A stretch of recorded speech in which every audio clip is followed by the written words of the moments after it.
Okie doke. So now I've got it. I've taken care of two of the cables. It's got three, two very small ones, one large one, and I had to sort of keep it open just a little bit before I could get those. I flipped it around because it was really hard getting a good grip, and now I've got one. So I'm sure you can see the motherboard and the batteries laid out pretty well, and here's the screen. There are those two smaller ones, which you'll see when I stick it back together where they go. Of course, when you're opening yours, you'll see where to put it. But so here's the motherboard laid out. I really like Notion Ink. Really went for a very sort of minimalist design. There's the batteries up there.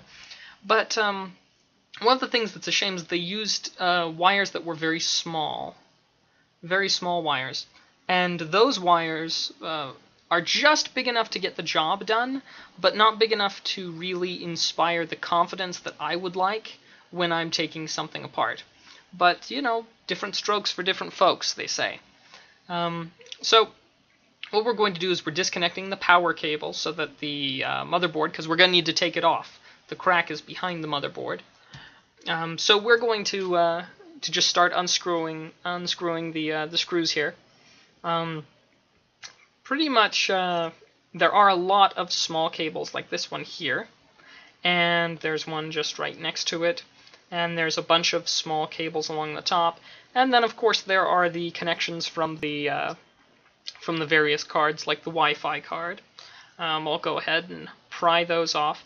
It does take a little bit of doing because they're on there tight, which I do like. Another thing I really liked about this is that though the cables and the boards and everything were screwed in tightly, there was just a little bit of extra, there was a little bit of tape put down to sort of make sure that even if the tablet moves around a lot, which, you know, they are prone to do, the cables won't wind up getting jammed under something or anything like that.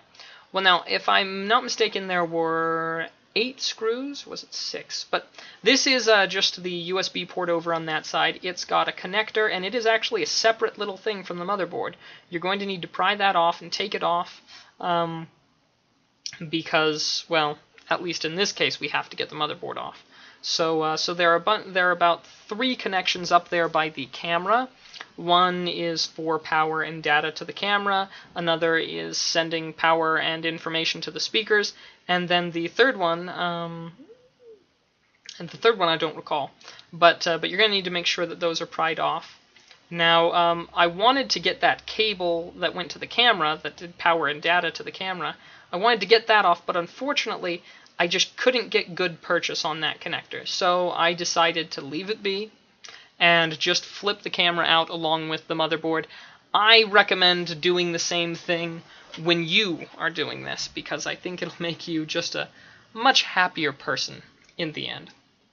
So, going to go ahead and pry this up. Be sure that your cards, like your SIM card and your micro SD card, are out.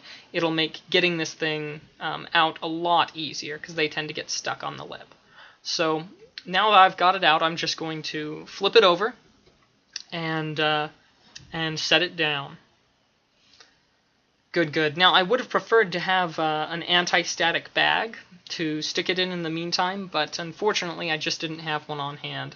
So come better prepared when you do this yourself. Well, now that I've got the motherboard and the camera out, I just fiddled around with this right here. Is the flip module. It's what determines the orientation of the camera, and it has a little sticky shim in there to keep it. Well, I'm going to put some glue on now, but you don't want to see me do that, because you're probably not going to do it, but I just started to put a bit of glue. Well, now it's time to stick it all back together. Of course, the orientation board for the camera and the sticky shim are going back in, and now the camera and the motherboard itself. I do feel a little ashamed. It took me quite a long time to get the motherboard back in, because I was just not thinking about it properly. And it also took me quite a long time to screw the motherboard back in, because my screwdriver set was not magnetized, and had a hard time getting the small screws to go in the proper place. But be sure to put them all back. I like to keep my screws inside of a little glass. What's it called? It's a glass cup. That is, if I can't keep them in the spot where they came from. That is number one for me, because computers tend to use different size screws for different things, and it really stinks when you try to screw a screw that's too large into one hole and then find that you've got a screw that's too small for another, but you've stripped out the smaller one's housing. That's a big pain. Well, make sure that everything sits flush before you start screwing it in, of course.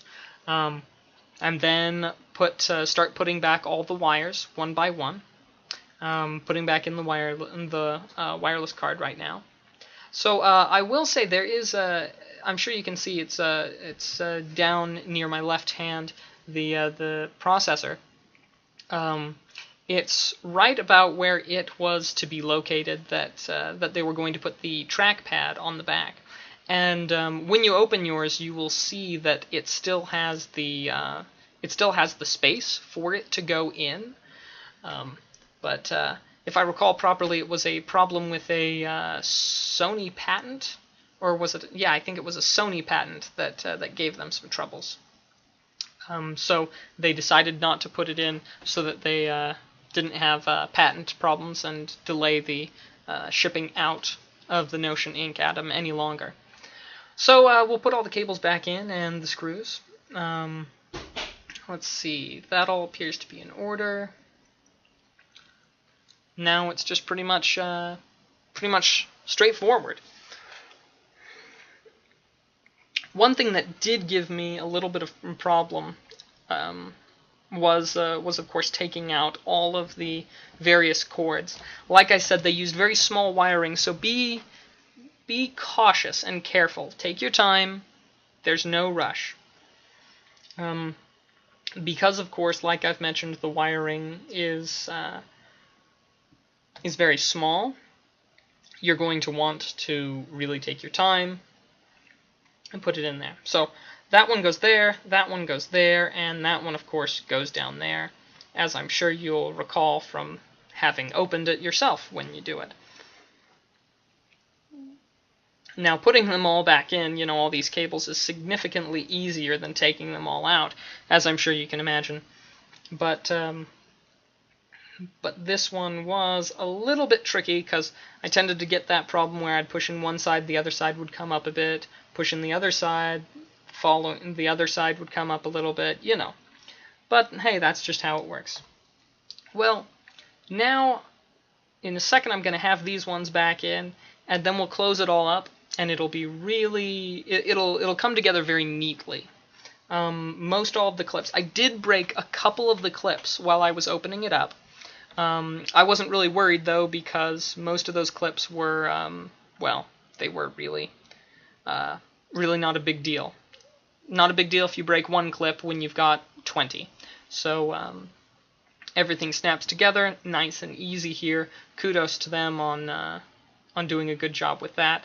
It took me a couple tries or so to figure out exactly how to get all this, to get the bumpers on the back latched down solidly.